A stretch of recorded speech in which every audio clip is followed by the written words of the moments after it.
The whole run is incredibly intense in execution, like constantly. You basically have to be the antithesis of the Robin Hood that we all know and love. You do not steal from the rich to give to the poor. You don't help King Richard. You do not do all the good things that we expect from Robin Hood. It's not just a Robin Hood game. It's quite a lot more than that. I mean, seriously, you can skip everything.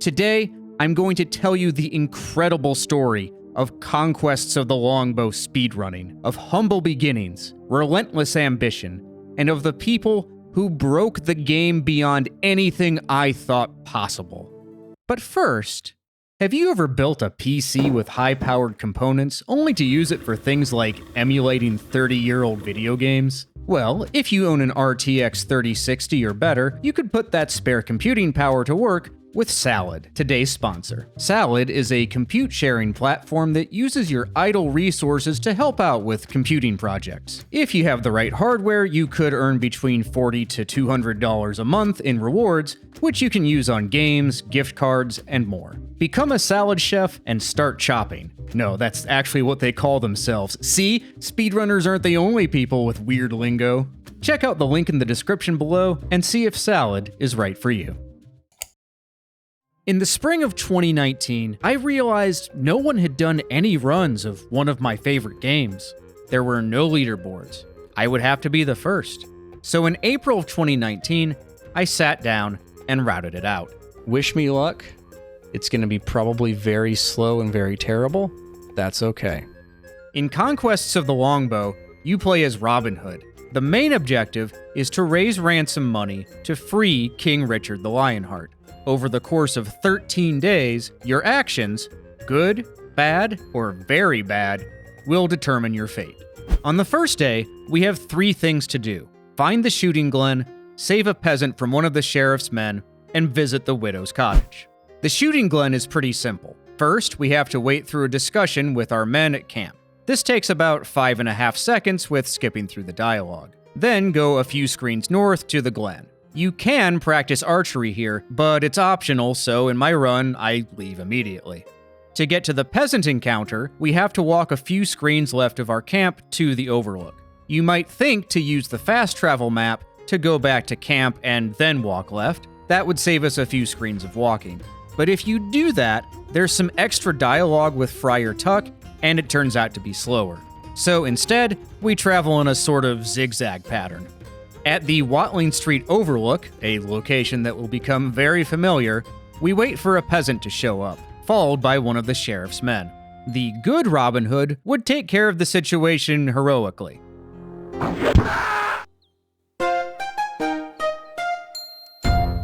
But one of the extraordinary things about this game is that it gives you a lot of choice.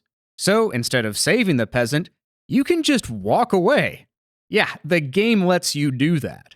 But for speedrun purposes, I found that you don't even have to walk down to them. Just wait until you hear the music, see the barest hint of the peasant's dress, and map away. Go to the widow's cottage, skip the dialogue, day over. After getting drunk and lamenting his lack of female companionship, Robin dreams of a woman dancing in a willow grove. This is Marion. Robin grabs something sparkly in his dream and wakes up holding a half-heart emerald. On the morning of day 2, Will tells you the cobbler in town urgently wants to speak with you about King Richard. But to make sure you're the real Robin Hood, he needs you to bring him a woman's slipper. Okay. You then wander around the forest until you find an evil monk accosting Marion. An arrow to the face later, and Marion conveniently drops her slipper before riding away. I did a fair amount of testing to figure out how to trigger this. There are certain screens in the forest where Marion can show up. It's not all of them. The second time you enter one of these screens, as long as you don't enter from the top, the scene triggers. So the fastest way I found was map to the widow's cottage, go right, go left, and then come back. It kind of makes Robin look like he forgot his keys on the other screen or something. Arrow, slipper, And then if we were a competent Robin Hood, we'd pick that thing up. But it's just so far away. If you don't pick up the slipper, you miss out on points, but Much, one of your men, picks it up for you. Again, the game was sort of designed with this idea that if you screwed up, there would be fail-safes where you could keep playing the game, but you just look like an idiot. Now that we've got the slipper, we need a disguise so we can sneak into Nottingham and meet with the cobbler. So it's back to the Overlook to wait for a beggar. The Robin Hood of legend would offer the poor man some coin for his clothes, but we could also negotiate. I've a mind to have those rags you wear.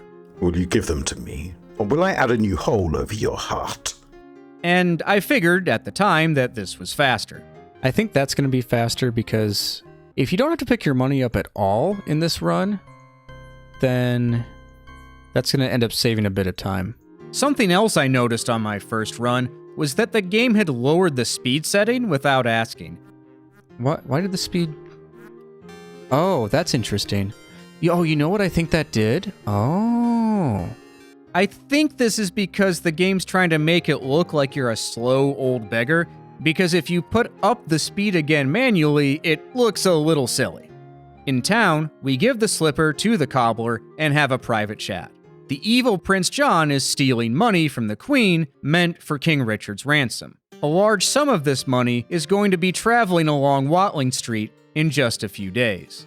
And so, we must bide our time until the treasure train appears and we can steal it back. The cobbler gives you a silver comb, which you're supposed to use to prove to Marion that you spoke with the cobbler. These people really like their trinkets. Anyway, we don't need to know any of that for the speedrun, so toss a shoe at this guy, right-click through the dialogue, and leave.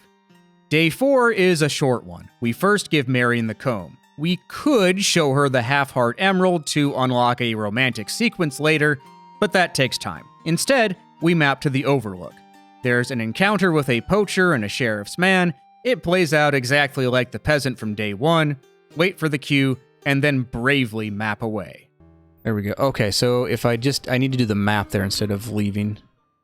Day 5 and 6 are unique. You have a choice of 2 different missions. After learning that the widow's sons are to be hanged, we once again go to the Overlook. 2 monks come down the road, traveling in opposite directions. One of them is dressed in brown robes, and the other in black, just like the one who attacked Marion. Had we paused to read the dialogue earlier, we would have learned that this is an order of evil soldier monks. And they stole something from Marion that she needs back, a scroll with an outline of a hand. We threaten him with the bow, he appeals to our sense of honor, and we can choose to fight him fairly by calling our men and then playing an arcade fight sequence with the quarterstaff. But that takes too long, so it's dishonor for this Robin Hood.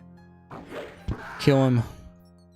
Because fighting fair is for losers. Our men are a little disappointed, but whatever, we've got the disguise, and it's off to the fens, a type of wetland. At the castle, we encounter our first instance of copy protection. We have to answer 3 riddles by consulting the gemstone lore in the game's manual. The gem and the hand puzzles, I think, are the hardest right away. I think that those are probably the most difficult parts of the run, especially in the gem puzzle, because if you're 1 pixel off, if you're moving very quickly and you're a pixel off and you accidentally click the very farthest pixel of the wrong gem, you don't get another shot at it. They just brain you with the quarterstaff immediately, and that's it. After answering correctly, we go inside. We find Folk, the king's jester, and vow to rescue him. Folk won't leave without his scroll of poetry. Okay. So we need to get that before he shows us the secret way out. We find Marion's scroll and Folk's scroll in the opposite tower. After escaping, Folk thanks us and gives us a reward. His verses and a magical water ring. Thanks! Wonder how much I can sell this for. Since we did the Fens Monk quest on day 5, we have to do the Abbey Monk quest on day 6. So it's back to the Overlook to wait. Just approaching the monk is enough for him to crumble in submission. Speaking of submission...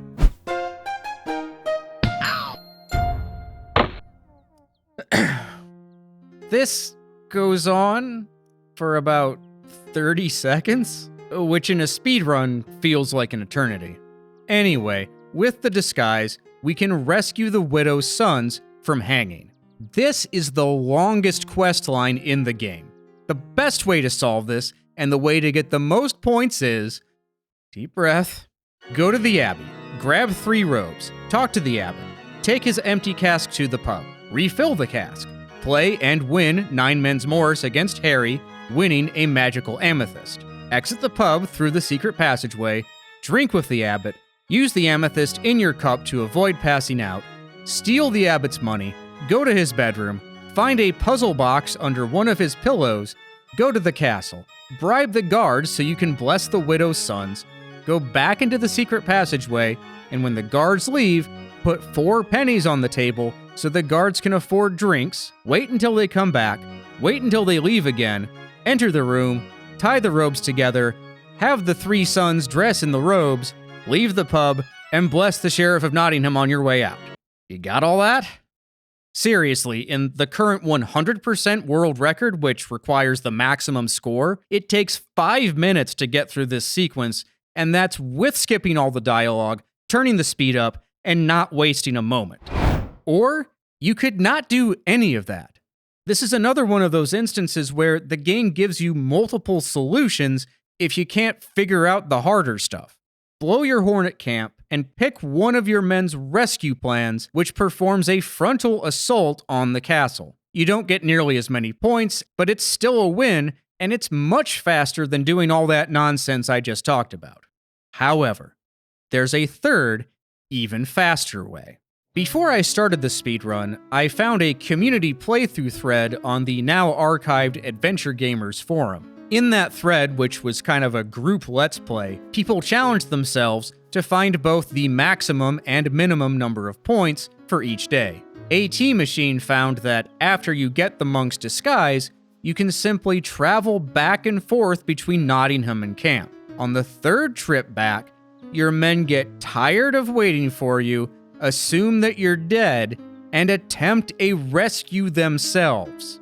This means the sons are saved, and you don't have to watch the battle cutscene because you weren't there. It comes at the cost of 7 outlaws, your pride, and you gain no points. Good job, Robin. On day 7, we visit the widow to get our reward for saving the boys, even though we didn't really actually do anything. The reward? A magic net that we use in the forest to catch a pixie. The pixie takes us to the great oak tree and... Oh shoot, I did that totally wrong. Oh, how do I do that again? What I was supposed to do first was go to Marion in the Willow Grove and give her the scroll from the Fens Monastery. Then, she teaches us something called the Hand Code. This is a cool bit of lore where you can spell out words by pointing to the different parts of your hand. This disappears quickly, but it's also in the manual. If you skip the dialogue with right-click, you'll also skip over a little tutorial that teaches you how to use it. This saves a little bit of time. Now, back over to the oak. The Green Man, a magical being who lives in the tree, asks you riddles to prove your worth. You answer the riddles using the hand code that we just learned. If you fail 3 times, you get turned into a tree forever. Answer the 3 riddles correctly, and you've earned the magical protection of the forest. On day 8, it's time for the Nottingham Fair and the arrow-splitting archery tournament. First, we need a disguise, so it's back to the Overlook. We encounter a yeoman on his way to compete in the tournament, and we offer coin in exchange for his clothes. We then enter the fair. Marion has to walk across the entirety of the grounds before the plot will proceed. On one hand, it's kind of nice to get a break in the middle of the run. On the other hand, it's slow. This will be an interesting sequence break if someone can figure this out. Once Marion leaves, 3 scholars show up. We only care about one of these, the Queen's Spy. It's always this one in the gray. Exactly where the scholar shows up is random, so you can lose a little bit of time if you're unlucky. To prove our allegiance, Marion told us the name of a randomized coat of arms on the previous day. The scholar shows us some pictures, and we're supposed to go to the manual and match the coat of arms correctly. Except, we didn't slow down to hear Marion tell us which one it is. That's because, even though the correct coat of arms is randomized, it's always the second one he shows you. So, tell him nay, and then I, and hand over the hand scroll. The scholar then offers us some money, which we can accept or not. Now, to deal with the archery tournament. In this first run, I thought that leaving the fair would end the day, but no such luck. Oh, no? No? I headed back over to where it was, clicked the bow on the target, and instantly won because I had the arcade slider put all the way down. No points, but hey, this is any percent, and we really don't care. On day 9, before you can move on to anything, you have to go into the forest, trigger a chase sequence with the sheriff's men, and escape. So, to evade them, we have to use the green man's protection. Throughout the forest, there are groves that will give you a picture if you look at them. What you're supposed to do is find the picture in the manual, then spell out the tree's druid name with the hand code. When you do that, as long as you're wearing the standard outlaw outfit, you magically turn into a tree and the soldiers can't find you. Now, you can't do this on every forest screen. It has to be a grove. The fastest way I found was this. Map to the oak tree, walk down, walk up, walk down again to trigger the chase. You see how Robin's moving faster. Walk back up and spell out the druid name for oak. D-U-I-R. Durer. Whatever. With that done, we get on with the main business of the day. You're supposed to trick the Sheriff of Nottingham out of his coin. You can use the yeoman's outfit from the previous day and pretend to know the location of Robin's camp. Or, for more points and coin, encounter a traveling jeweler and acquire his clothes. We then go to the castle and spin a tale about finding a dragon's cave full of treasure. Either way, we trap the sheriff, take his money, have a party, and then send him home humiliated.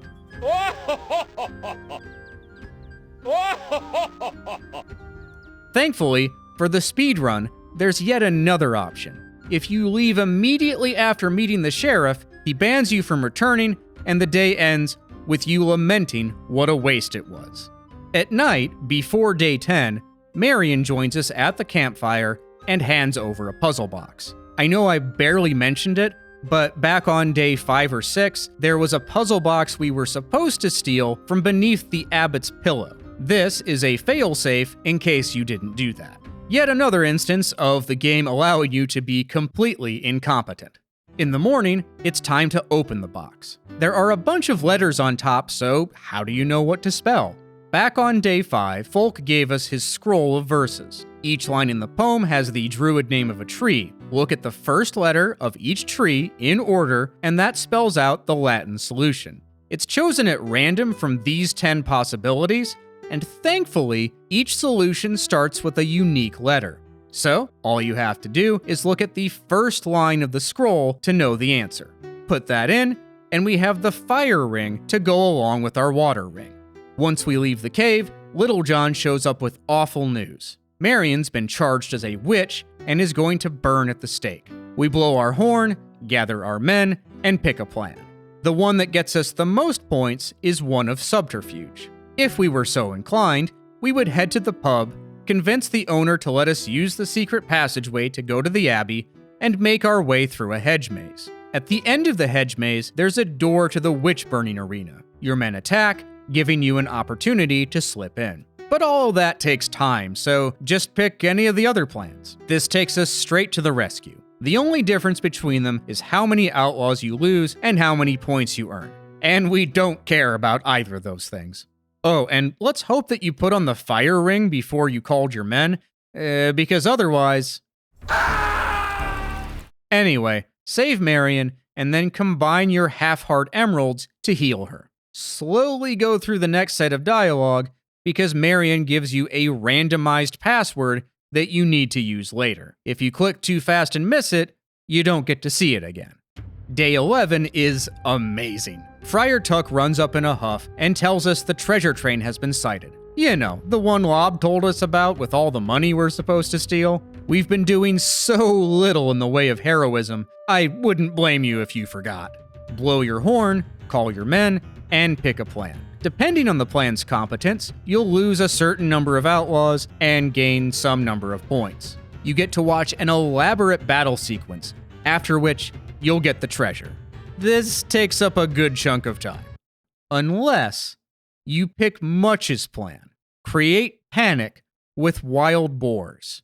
This plan is so bad, all you see is an empty road, and Tuck explains that the treasure train has escaped. No score, no treasure, and you lose one outlaw because he was gored by one of the boars. But hey, no battle sequence. On to day 12. The game devs liked the forest chase sequence so much, we get to do it again. Oak, DUIR, make like a tree. After that, go to the Overlook, where we meet the Queen's Knight. This is the person we're supposed to give the ransom money to. What you're supposed to do is use the hand code to spell out the password Marion gave us. But when you do, the knight doesn't recognize it. Because we've played the game before, we already know this is an imposter, deserving of an imposter's welcome. Shoot in the face. And we map away to end the day. So if that was a false knight, where's the real one? Being held captive in the Fens Castle. Put on the water ring, talk to Will, wait for him to leave camp, head to the shore, and you can talk to the Will-o'-the-Wisps. These are the spirits of people who drowned here. They bring you a boat and guide you through the fens. On this screen, you have to wait for a bit because they randomly choose one of these three paths. If you take the wrong one... Brothers, it's an outlaw. Kill him. Kill him. Once you take the correct direction, we climb up the ivy on this tower. There's a joke death here that you can get if you talk to the monks. Excuse me, could you lend me a hand? You see, I'm nearly safe, but I thought I'd do something truly foolish instead and get myself killed.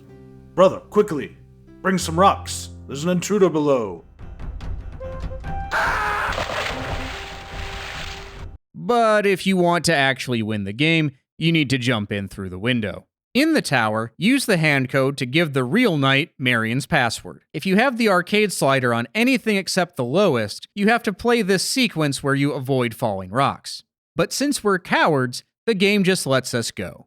And that's the end of the run. Last input is clicking the middle of the hand, so that's when the time stops. My first complete run of the game ended at 26 minutes and 6 seconds. World record, folks. It wasn't great. I paused a lot to make safety saves and consult my notes, and I made a lot of mistakes. No.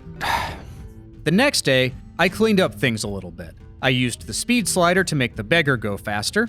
On day 4, I saw the peasant first and then visited Marion, the opposite of the way I did it the first time. Because if you do that, the day ends instantly when you leave the Willow Grove. On day 7, I went to Marion first before doing the riddles, and on day 8, I didn't waste time trying to leave the fair early. Instead, I wasted time by getting thrown out of the tournament. See, if you pay the entry fee, then leave and come back, the guards won't let you in anymore. And I thought that would be faster than watching the cutscene where you automatically win, but for some reason the game hangs here a long time, and it probably ended up being slower. Anyway, I got a 24:51, a little over a minute saved. Enough to be what I called a decent placeholder to show off the route. But I wasn't satisfied with just a placeholder. Cross your fingers. No crashy? No Softlocky? Unfortunately, as I began running the game faster... Oh, you did it again, didn't you? It started soft-locking at the end of this cutscene. You're kidding me. God. Why? In this run, I tried twice to get past it, but then went for a backup strategy. Alright, you know what we're gonna do, guys? Just to finish this stupid game? There's another solution to this puzzle. And I'm not even joking. We can wait a minute and let her freaking die. So that's what we're gonna do. Yes, that's right. If you wait a minute and a half, Marion will die. Because I couldn't get the password from her personally, I had to come back to the Willow Grove later and spell out their druid name to get it instead. I also struggled with the pixie. The direction it comes from is random, so it can be difficult to catch. And how long you have to wait for it is random as well. I was frustrated, but I still finished the game with a 23:13. I lost some time chasing the scholar around the fair, but made up for it with another discovery. I had been offering the yeoman money for his outfit, but this triggers a lengthy cutscene with your men. Instead, I approached the yeoman, causing him to threaten Robin with his bow. If you map back to camp, John will have done your job for you, and the yeoman's outfit is waiting in Robin's cave. Oh, and this furious head shaking? We'll get back to that later. As a way of punishing you, the game also locks you out of the archery tournament. So now, you can simply leave the fair after giving over the hand scroll, saving even more time. Again, being a coward paid off. I had also begun to notice that the time you have to wait for people at the Overlook is variable. Sometimes when I was practicing this, the guy shows up right away, and other times takes forever. I didn't know the exact details then, but eventually I learned that you have to wait a random time between 10 and 20 seconds. Although there's a quirk in the game engine that means despite the code stating 10 to 20 seconds, in reality it's somewhere between a little over 8 seconds to just under 19 seconds. Between both peasants, the beggar, and the yeoman, that's a time swing of 40 seconds between best and worst RNG. So I knew that sub 22 was possible if I could fix the softlock. A month later, after reinstalling the game, I went on to finish with a 21-22. The softlock was no more. Or so I thought. In the runs that followed, it came back. I was tearing my hair out looking for a solution. Nothing seemed to make a difference. But after a lot of experimentation, I discovered the softlock happens when you dismiss these text boxes too quickly, the ones right after rescuing Marion.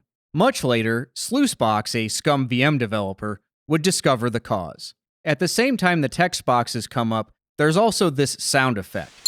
It's a little ding that means that you earn some points.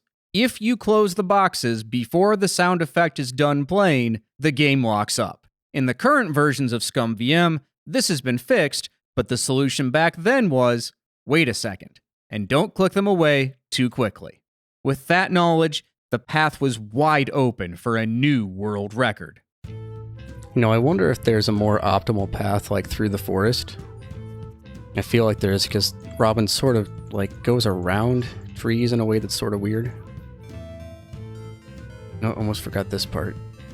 You can use tab to open up the inventory. I did not know that until, yesterday. You just shoot him in the face. Perfect. Look at that skill.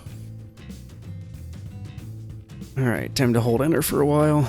No offense to the artist, but does this, tree just look not as good as the rest of the background? Maybe they were under a crunch time. That happens. Big time save is coming up. Okay. Just need to remember not to click through this. 1, 2. Do a little bit of save scumming at the end here. I think it actually saves time. We'll see. Come on. Give me the control again. Let me do it. Did we pick correctly? Yes, sweet. I'm blanking on the password that Marion gave us. I think it's heart. I hope it's heart. If not, I actually am screwed because I don't remember. Thank God. Sweet. And that's world record. And then I took a break. I wouldn't come back to it for another year, and with that, a big time save. To understand it, we have to talk a little bit about emulation.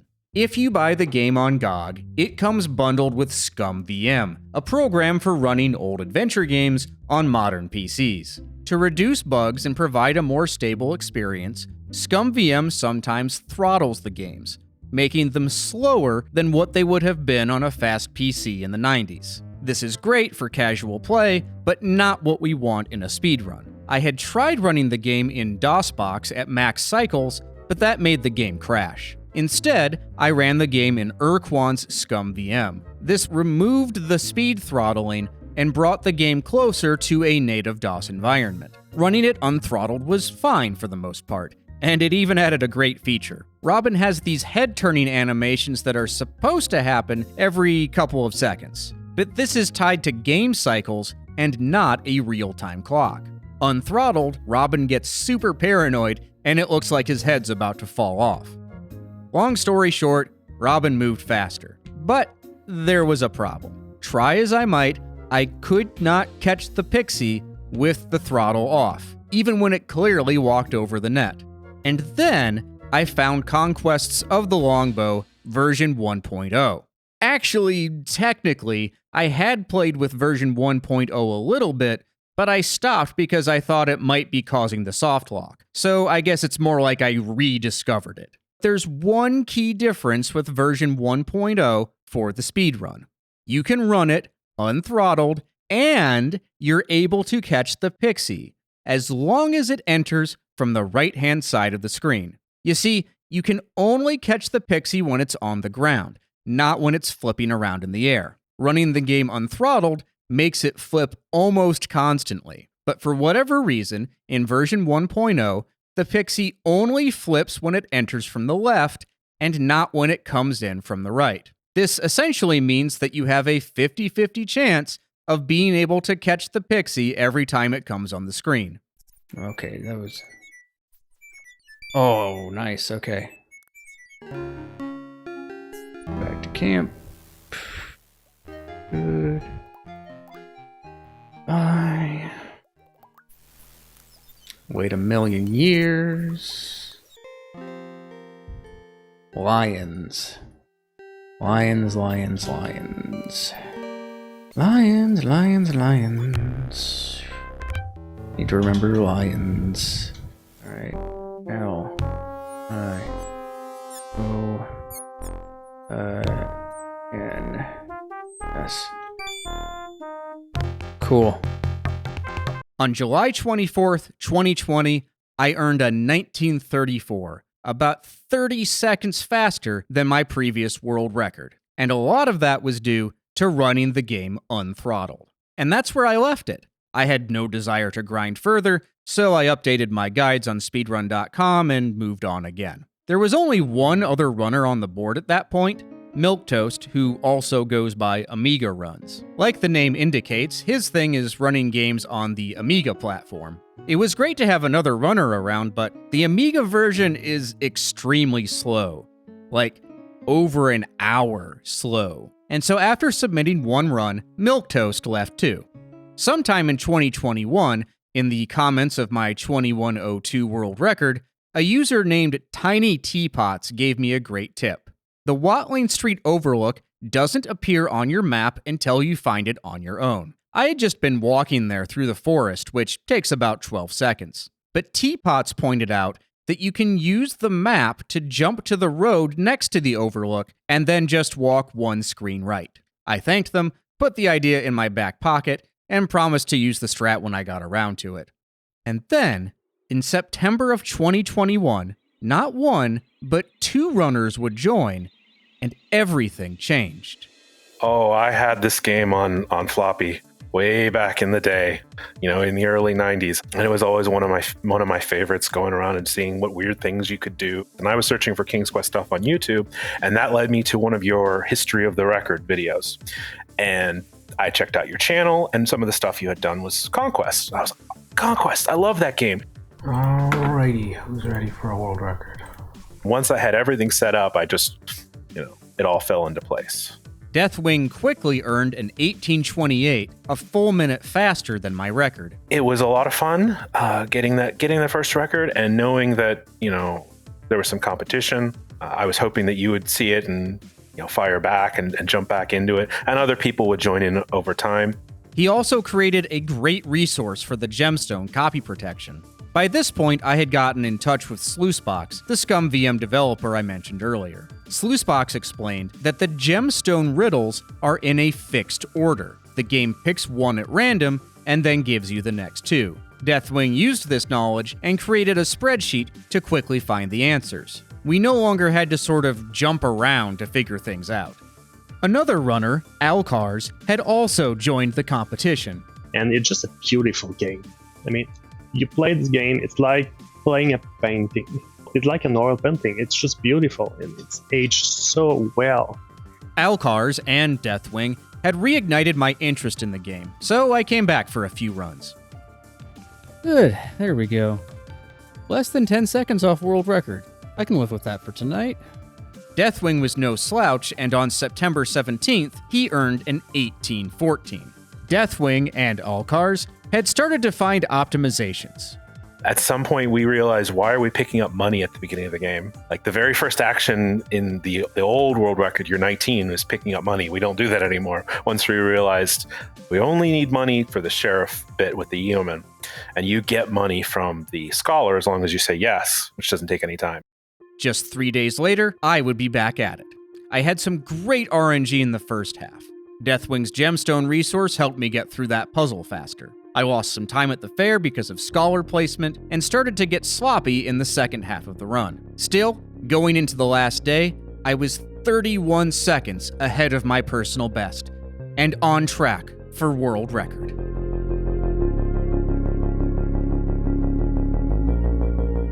That is not how you spell ransom.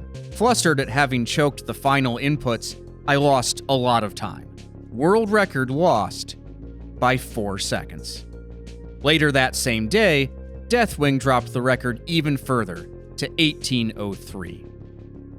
But the next day, on September 21st, Deathwing did this. How did he do it? Oh, yes. So that one was Alcars. That one was definitely him. On the day you deal with the Abbey Monk, wait for him at the Overlook. After you walk down to meet him, walk away and then map back to camp. Tuck will be there, having taken care of the matter for you. The clothes are in your cave, and you've skipped that monstrosity of a cutscene. Once we saw that it worked for the monk, that you could just walk off the screen, we immediately started saying, okay, well, can we avoid the other ones? You can also do the same thing when you get the beggar's clothes. John puts the clothes in your cave, and you don't have to see the cutscene or mess with the speed slider at all. It should have been obvious from the beginning. I mean, it's the same thing we were doing with the peasants. But sometimes you need fresh eyes to see what's right in front of you. I did another run the next day using the new tech. It went great, and I saved over a minute from my personal best, but I was still 10 seconds behind world record. More discoveries were made. We found out that you could do the same beggar strat at the Yeoman. Map away to camp, Little John gets the outfit for you, and you skip having to walk down and get threatened. We were really starting to skip just about anything resembling heroism at this point. Not yet content with his time, Deathwing discovered how to predict the direction of the wisps. I spent a lot of time analyzing the will-o'-the-wisp patterns.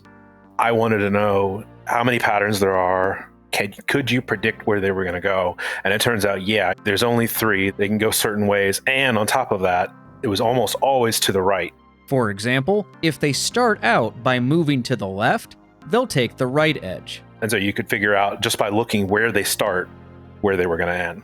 This means that runners no longer had to wait for the wisps to exit. Sluicebox also confirmed that there's a bias in the RNG. There's a 50% chance of right being the exit, and a 25% chance for both the left and the top. Alcars and Deathwing started finding glitches too. Remember how the game has this chase sequence? The one where you have to use the hand code and turn into a tree? So I was streaming attempts, and I didn't even see it happen. He told me about this later. I apparently did not put in the full name, or I misspelled it or typoed it or something. And he's like, did you notice that you didn't spell it right and accepted it? And I looked back at the video. Yeah, I did typo that. The chase sequence happens on 2 separate days, day 9 and day 12. It turns out, the second time, on day 12, you can go into the hand, then click outside of it to exit. You still turn into a tree, even though you didn't spell out anything. It seems like the game holds on to your previous input. The hand code was also useful again on day 12 with the False Knight. Normally during this encounter, your map and walk icon are both disabled. But once you use the hand code, all the icons come back. You can just map away. This skips delivering an arrow to the face, so it's a little disappointing, but time saved is time saved. It also lets us perform this funny glitch. Unlock the walk icon, and then click south to moonwalk down the road. If you return to the screen, the knight is already dead. And if you do that in version 1.0, it's not the knight, but John who's here? Anyway. By this point, Deathwing was poking at every corner of the game. For example, he found a way to optimize the monk cycling on the day when you rescue the Widow's Sons. So originally, you had gone back to camp, like actually clicked on the map, gone to camp, and then go back to Nottingham back and forth. And I discovered that you just had to go to the mini-map. So you just go to the mini-map, go back in, and back and forth, and it does it automatically. There was also something weird that Deathwing noticed about whichever monk you encounter second. Sometimes he would show up instantly, which we came to call Insta-Monk. But sometimes you'd have to wait there for a long time. There's a chance that it will instantly appear, and then there's a chance that it will take some amount of time. As it turns out, this is just the way that the game is. On day 6, you get a 50-50 shot of getting the monk immediately or having to wait, for some reason. But it turns out that if you just walk off the screen and walk back, it re-rolls it, and so you have that same chance of getting the automatic monk, which is still faster than waiting for him. For the next few weeks, we were all doing runs until finally, on October 28th, this happened. So you watch the video, and the very first thing is someone asked me in chat, are you grinding for sub 16? And I was like, no, I'm just trying to get a better time. I got great luck everywhere. I got the instant pixie. I mean, my heart was racing. And great execution, all the new strats, the will-o'-the-wisp thing, everything worked out, and it was a great run. I was super pumped. Oh my god. We got the 15. Oh my god. I was pretty much floored at that point. Oh man. And that is where Deathwing stopped. At the end of the day, the RNG was too much for me. That's 4 different times in the run that you can lose 10 seconds. And one of them is at the very beginning of the run, just completely out of your control, and the run's over if you don't get something reasonable.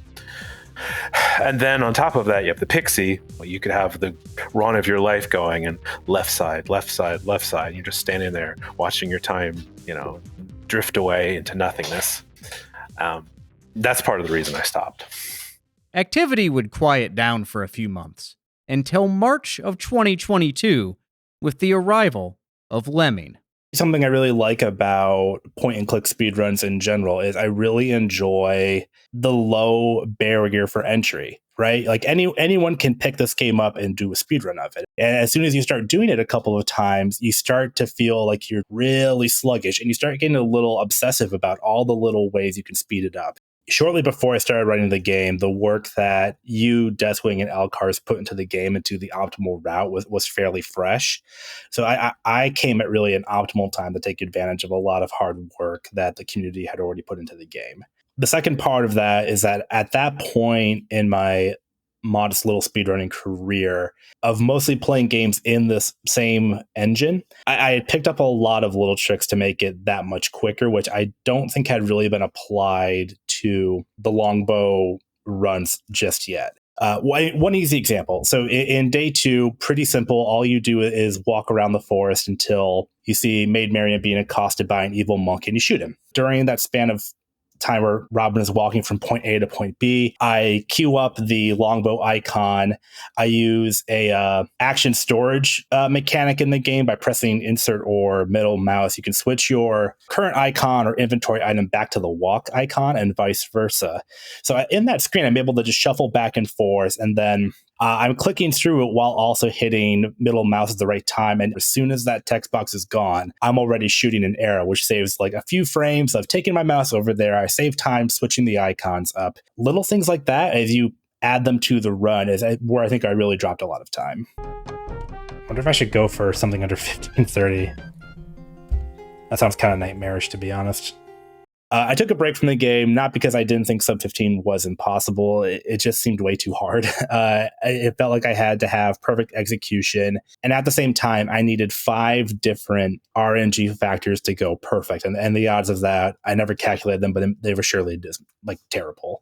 I did want to take a second crack at it a few months later. And fortunately, what made sub 14 much more possible was the discovery of Fairtech. I was doing runs again, and to see where I was losing time, I put my personal best against Lemmings in a video editor. I cut it up and compared our days. Not surprisingly, he was just faster on most of them, except the fair. And when I went back to look at the footage, the only thing I could tell that I was doing differently was cycling the screen. Not for any sort of purpose, just like fidgeting. And what's funny is that I distinctly remember thinking at the time, I'd like to think that going back and forth like this makes her go faster, but that's just not the case. It was. We don't quite understand how it works, but it's almost like there's a rounding error in updating Marion's position when you change screens. Regardless of the mechanics behind it, we knew two things. Constantly cycling the screen sped up her walk by about 20 seconds. And it was really annoying to watch. It does add a little bit of challenge to the fair tech where you're getting into a rhythm, you're pressing your left and right arrow key to just shimmy Robin between two screens back and forth. And you might be tempted to look away from it because it is a little bit painful on the eyes, but you do want to track Marion. As soon as she leaves that screen, one, you want to stop, and two, you also want to be able to figure out exactly where that scholar landed and not get too carried away. Anything under 330 would be nice. Thank you. What a champ. All right, Pixie, don't ruin this for me. It's going well. All of your runs are going to reach a point where you get to the Pixie and then the Cosmos flips a coin, and depending on how it lands, your run is dead or you get to keep going. Nice. It's going to get a smidge unpleasant.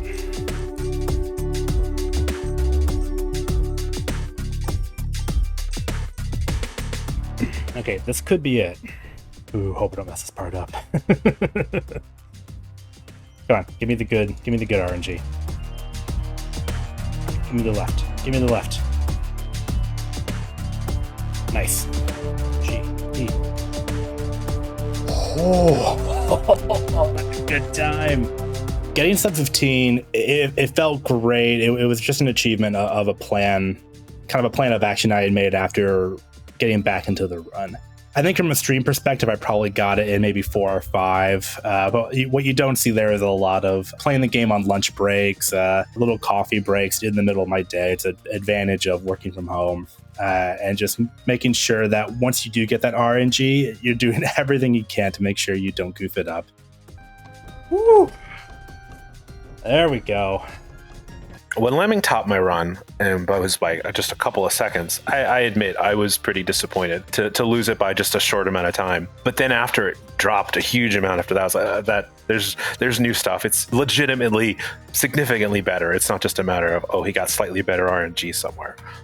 So I was very happy when it went down much more than that. Activity in the game would pause once again for a few months until November of 2022. Shawluck had arrived. How did this game not get more attention? Because it's so well put together. The puzzle design's good. I mean, there's multiple endings, all alternative puzzle solutions, like all stuff indicative of a great game. I don't know. I'm surprised. He progressed very quickly, starting with a 1630 on November 27th. He then beat Lemming's world record on December 3rd by 1 second.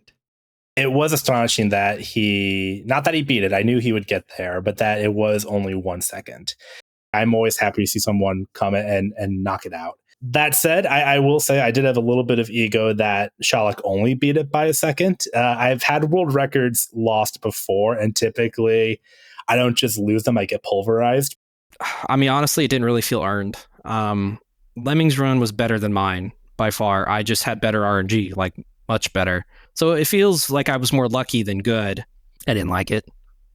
Not content with that time, Shawluck would keep pushing.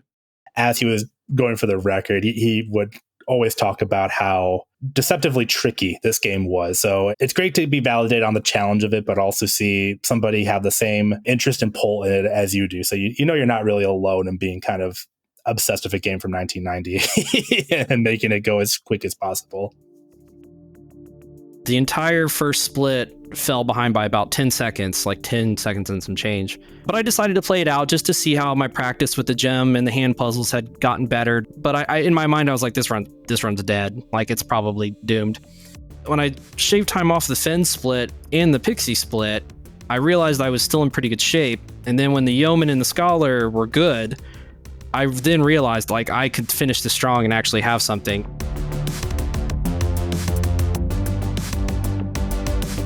That felt like I had actually earned it. That one felt earned. Credit goes to you, Deathwing, Lemming, and everyone else that's contributed to a pretty thorough routing of a niche game. I was sure that's where this story would end. And in fact, this is where I started doing my interviews and writing my script for this video. But then something happened, and I dropped everything to see how it would play out. On January 13th, 2023, a user named Snowy commented on one of my old speedruns, and what Snowy told me blew my mind. Just a thought for a time save. When you need to evade the guards in the forest, instead of going to the oak tree, you could go to the edge of the forest where there are blackberry bushes. Using the hand code MUIN causes the bushes to part sideways a bit, allowing you to walk off the screen, providing a different way to evade the guards. This bypasses having to wait for a guard to walk past you. It might take a little extra time to walk to the edge of the forest, but it's not too long. Not sure the fastest route to get there, but one way is to walk right from the camp. Just an idea. The part of Snowy in this video will be played by this sprite of Robin from the game. Snowy is now officially a PNG tuber.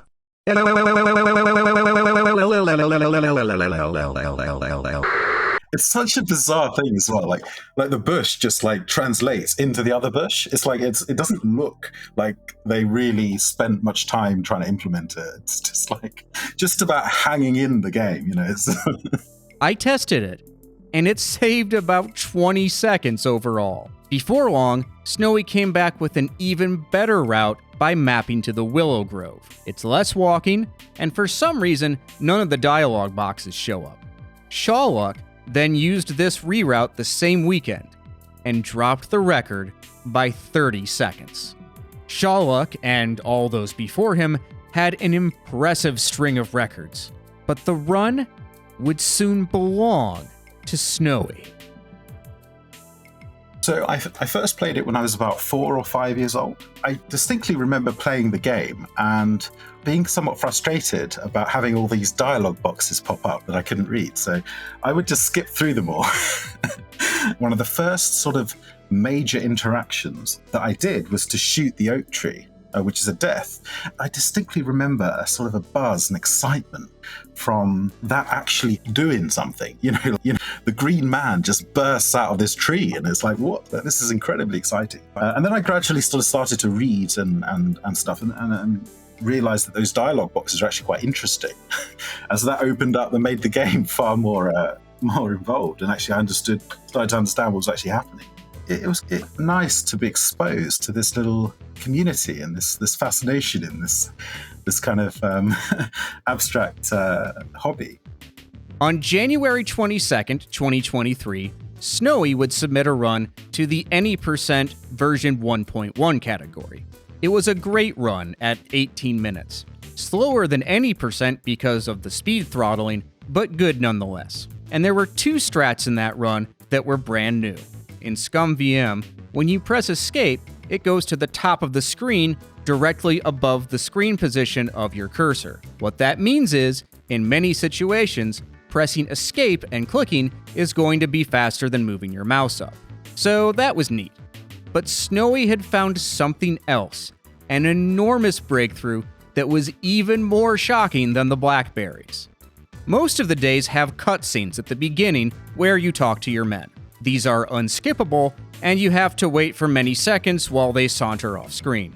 However, if you save the game right after the screen transition, then reload the save, you get control of your walk cursor again. And if you act fast enough, you can head back into the cave, come back out, and the cutscene is skipped. It wasn't like a crazy epiphany or anything like that. All I did was save the game while Robin was coming into the camp. But I just wanted to get into the cave to change my outfit. And Robin just walked in. It only works on the camp screen, however, and all of the screen exits are still disabled except the cave entrance. Even more bizarrely, Snowy found that any key will make Robin walk to the cave. Like, watch, during normal play, I'm gonna press O. Robin walks over. Press the W key. Robin walks over. Press the L key. Oh God, no! The strategy also works in 1.0 unthrottled, but the faster speed makes it a lot trickier. Or at least, it was trickier for a couple of days. Because on January 25th, Snowy figured out that pressing the insert key did the same thing. This kind of makes sense, actually, because insert switches between the last icon selected and the walk icon, except it's a little more complicated than that.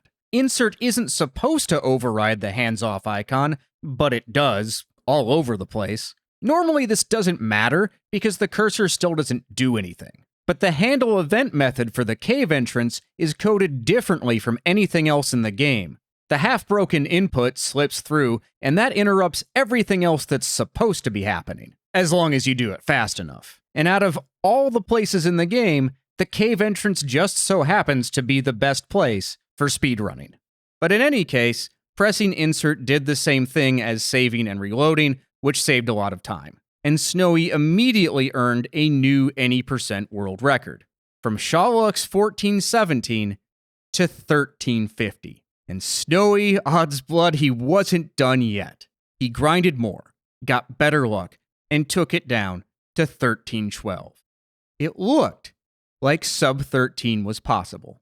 Once I started, it's hard to stop because whenever you complete a run, say you get a PB, you immediately start to think how it can be improved. At least I do. I really want to see, like, how can it be improved? Is there actually a sort of a mountain to climb? Have I actually reached the peak?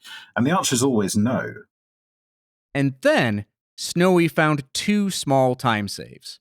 First, I had believed it was faster to shoot the Fens monk as opposed to running away from him. Well, if you leave the Fens monk at the top of the screen, that saves a little bit of time over exiting to the right. Also, because of Snowy skips, you can skip some of Little John's walk off screen. With those two things put together, this was faster than the old route. And here's the second strat on the day of the treasure train. Rather than blowing the horn to summon Will, you can actually go and meet Will yourself. He's at the Overlook. You can then blow your horn next to him, skipping him walking towards you. The run also had great RNG, and the world record was now 12:45. Once I got hooked on that, I was sort of trying to find little micro optimizations and also just improve execution to the point where I was sort of edging out seconds, more and more seconds. On February 15th, 2023, Snowy got a run with a few minor optimizations and a major one. When you return to the camp after leaving the Fens monk, you normally can't cave glitch without softlocking. Lemming found that if you wait just a moment when Little John turns left, you can cave glitch safely. This saves about half a second. On day 5, Snowy found a more efficient way to cycle the town screens. Click the castle, down arrow because the arrow keys also work for movement in this game, and double-click between the bridge and the town gate. Another Lemming improvement that Snowy used was insert storage with the comb while waiting for the poacher. This made it slightly easier and faster to give it to Marion. Snowy also started holding enter during some of the screens. It's hard to tell if you're not looking for it, but if you hold enter, Robin will speed up. It doesn't seem very much, because if you look through the game, there are not that many times where Robin is actually walking around, but it adds up. This speed doesn't stick with Robin, though, so enter key walking only saved about 1 to 2 seconds. But those are the small time saves. Here's the big one. Remember how Snowy had found it faster to use the blackberries to avoid the sheriff's men during the 2 chase cutscenes? I believe I was trying to just check if there was any quicker way of getting to some blackberries. I was checking whether it would be possible to get to some blackberry bushes immediately below the sort of edge of the bottom of the road. There should be some blackberries on the left, because that is the edge of the forest. But for some reason, there aren't any. And then I just thought, wait a minute, there's nothing here. So I'm just going to walk through there, see what happens. And it did the ding sound. Yeah, that skips the chase sequence altogether. This skip saves around 25 seconds. Another cool thing is that you can do it in Puck's Disguise, which actually saves an additional, probably 8 seconds. You don't have to go back to the camp after you've evaded the sheriff's men, and so you can just go straight to the castle. Snowy had earned a 12:02, and then on February 21st, he would break the 12-minute barrier with an 11:47. I think getting sub 12 felt at the time to be a large milestone.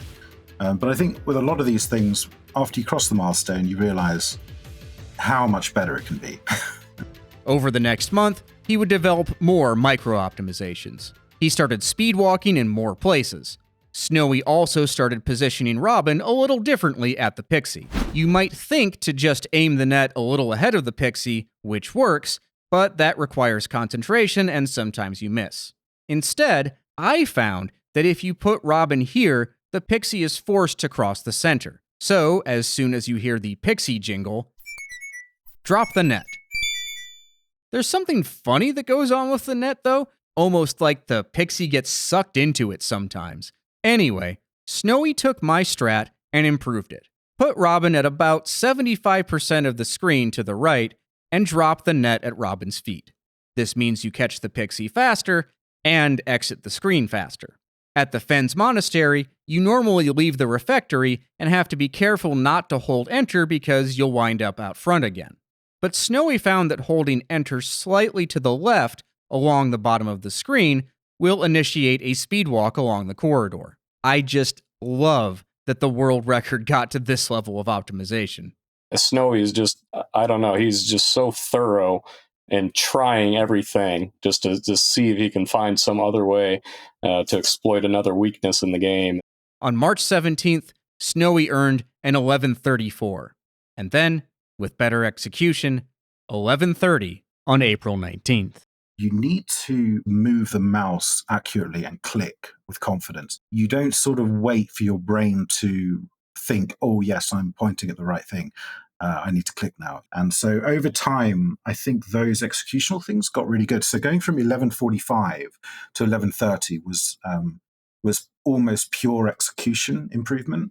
Around this same time, Samuel Stokes would join the community. I never really considered myself to be a serious speedrunner, but I always enjoyed watching speedruns. At some point last year, I was just thinking about what some of my favorite games were, and I was like, I wonder what the fastest anybody's beat Conquest of the Longbow, because that was one of my favorite games, and never really thought of it as a speedrunning game.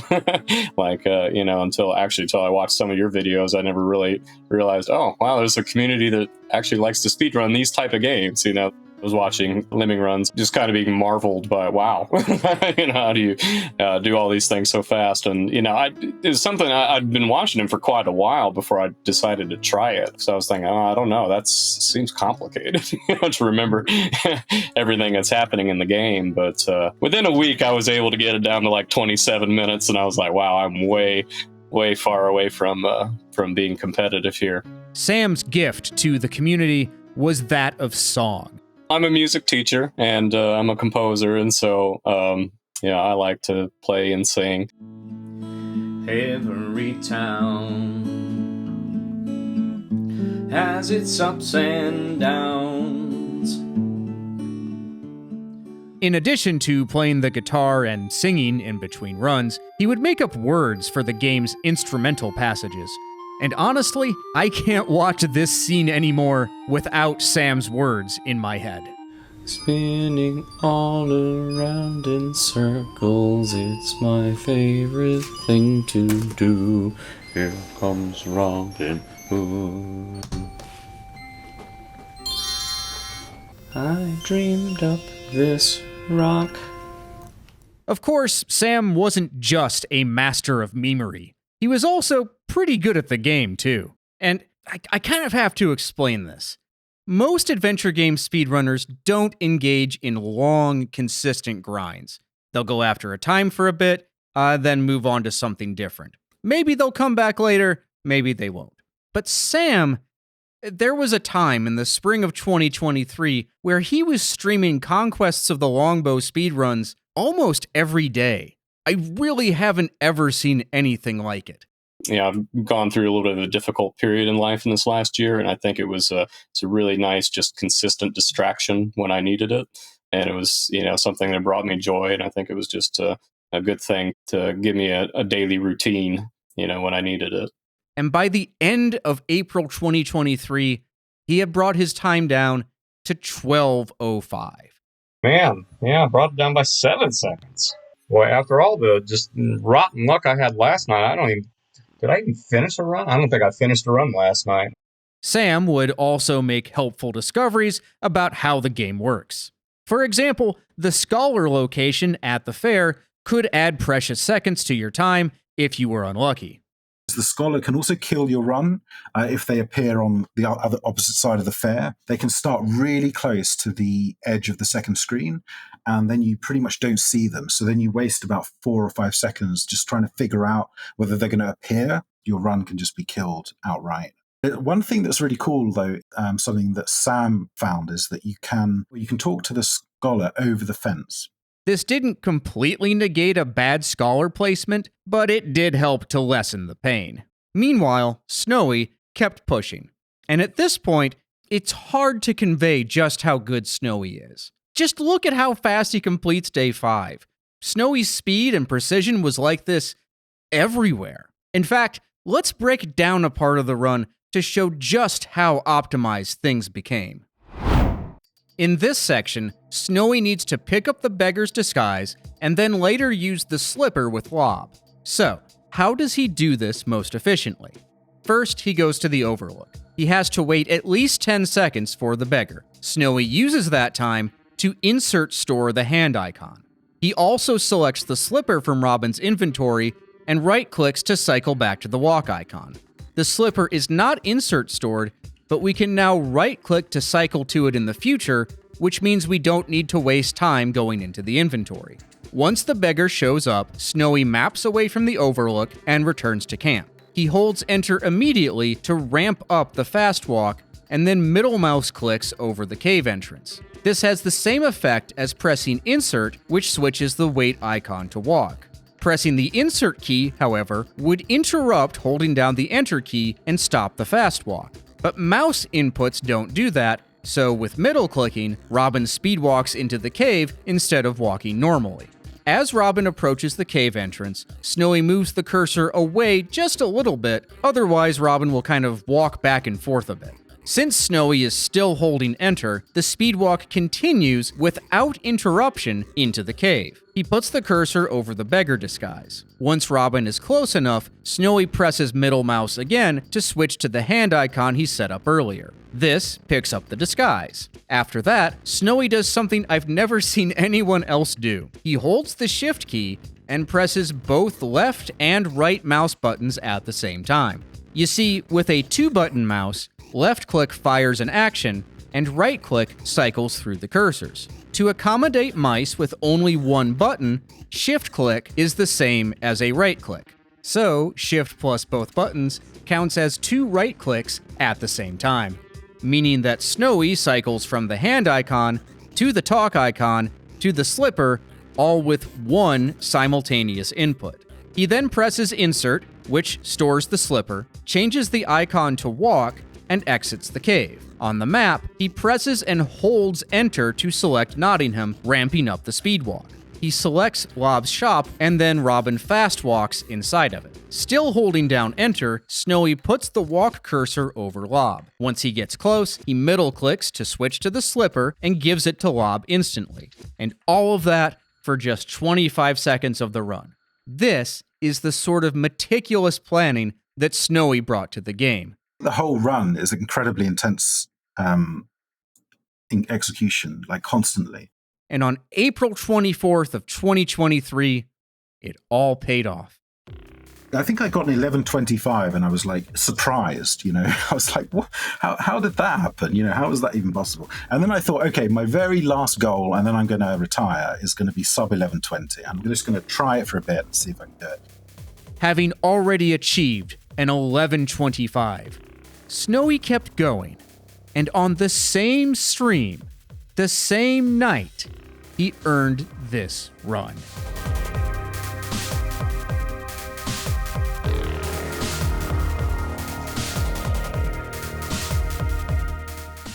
Something that I sort of always dread when I come to it is catching the pixie, because the way that we do that is we save scum, and there's this possibility that in between the time of you hearing the pixie jingle and pressing F5 to save, and the pixies appeared on the wrong side, your run is then dead. It's a really scary thought.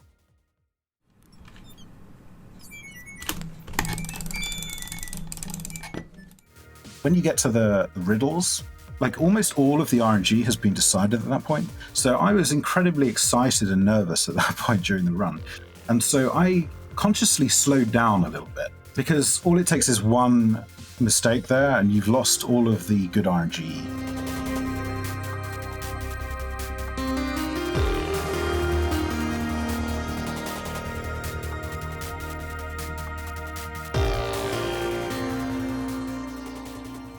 With most of the RNG out of the way, Snowy just needed to execute. Take it away, Sam. Robin Hood and Little John walking through the forest, laughing back and forth at what the other had to say. Reminiscing this and that and having such a good time. Oodle-lolly, golly, what a day. Never ever thinking there was danger in the water they were drinking it, they guzzled it down. Never dreaming that a scheming sheriff and his posse was watching them and gathering around. Robin Hood and Little John running through the forest, jumping fences, dodging trees and trying to get away. Contemplating nothing but escaping, finally making it. Oodle-lolly, golly, what a day. Oodle-lolly, golly, what a day. An 11-17. So I actually did like a proper statistical analysis of this. And the 1117 that I got has such good RNG that you would have to play the game about 200 times to get that quality of RNG. But let's not forget about Sam, who still hadn't given up on his own sub-12 time. He kept pushing. Stream after stream after stream. L-I-E-G-E. Yes! There it is, folks.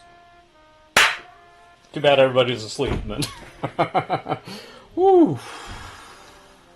Snowy, with all of his incredible discoveries, game-breaking discoveries that he made. Oh, now I've got to figure this out. I've got to completely change my muscle memory, to add this new thing in. But it's all worth it because it took all of everything that he came up with for me to be able to get it under 12 minutes. So that was really exciting to me because I really doubt anybody's going to get it under 11 unless there's some other major glitch that is found. That's probably the limit of the human ability to play the game, is at least with all we know about it now. I'm currently in 4th place on the leaderboards. Some people might not understand why I'm happy about that, but I'd much rather be 4th out of 8 than 1st out of 1. And that's where the video would have ended. Except that not long after the last video came out, someone in the comments told me about something amazing. Remember that joke death that happens at the end of the game, where you climb the tower, talk to the monk guards, and they throw a rock in your face?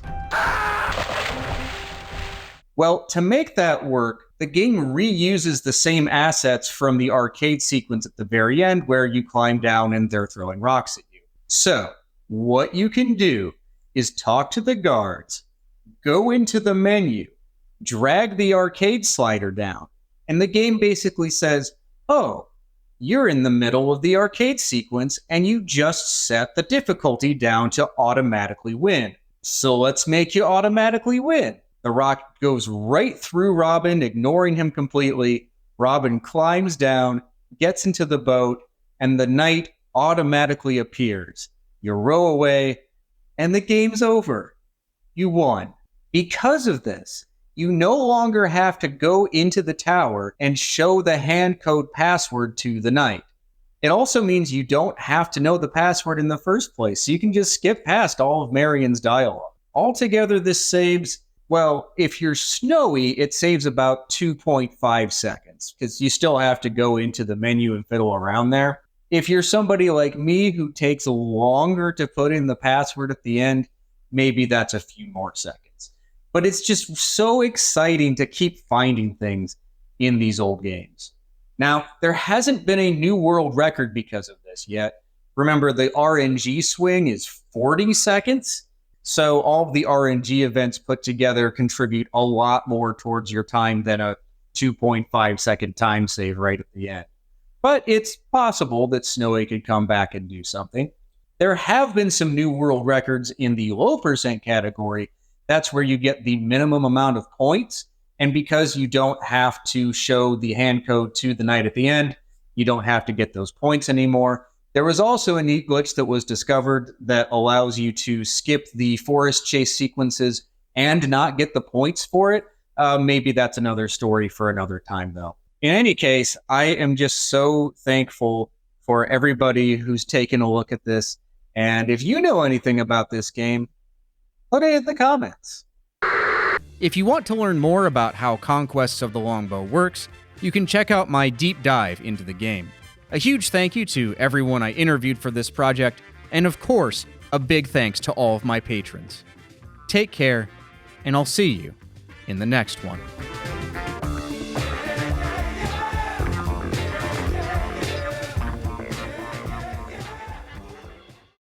You are doing Robin Hood things. You're stealing a lot of pants, though. Like, man's a pants thief. I didn't realize that would be his go-to, is just give me those pants.